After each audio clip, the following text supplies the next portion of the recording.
लोग जो परिवार पे हमला कर रहे हैं, तो ये डर के कहीं ना कहीं ये डर है, कहीं ना कहीं कोई बात है जिसकी वजह से लगातार ये लोग परिवारवाद पे हमला कर रहे हैं। ये सरकार लोकतंत्र को पूरी तरह से ध्वस्त करना चाहती है देश में। तो कहीं ना कहीं डर की वजह से जो आप डर का आपने शब्द का प्रयोग किया है, तो इन्हें मुझे लगता है कि खतरे की घंटी लगती है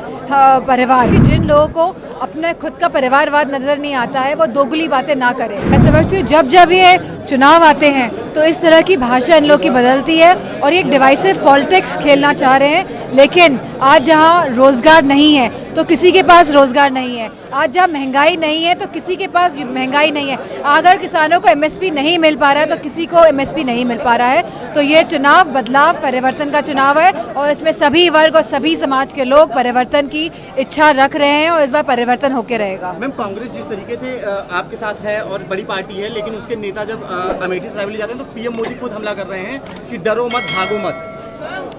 मैं समझती हूँ ये लोग जो परिवार पे हमला कर रहे हैं, तो ये डर के कहीं ना कहीं ये डर है, कहीं ना कहीं कोई बात है जिसकी वजह से लगातार ये लोग परिवारवाद पे हमला कर रहे हैं। क्योंकि लोकतंत्र में अगर आप देखेंगे तो जनता डिसाइड करेगी और ये एक पार्टी का निश्चय है कि कौन कहाँ से चुनाव लड़ता है और कौन कहाँ से नॉमिनेशन फाइल करता है, तो उस पर उंगली हम नहीं उठा सकते हैं। सिमिलरली अगर आप देखेंगे कि जिस तरह लोकतंत्र के साथ ये मौजूदा सरकार खेल रही है और कहीं ना कहीं लोकतंत्र को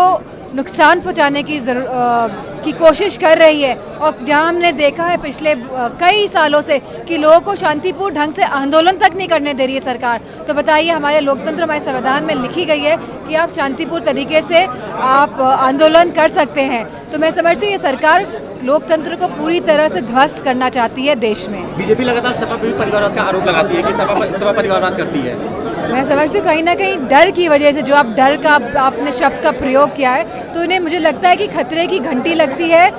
परिवार। क्योंकि जहाँ ये खुद सभी परिवारों के साथ सभी प्रदेशों में गठबंधन करके सरकार में रह चुके हैं, चाहे वो कश्मीर हो जहाँ उन्होंने महबूबा मुफ्ती जी के साथ गठबंधन किया, जहाँ सुखबीर जी के साथ गठबंधन किया पंजाब में, जहाँ उन्होंने अभी राज ठाकरे और अजीत पवार जी के साथ गठबंधन किया है, जहाँ आंध्र प्रदेश में उन्होंने नायडू साहब के साथ गठबंधन किया है। तो मैं समझती हूँ कि जिन लोगों को अपना खुद का परिवारवाद नजर नहीं आता है, वो दोगली बातें ना करें।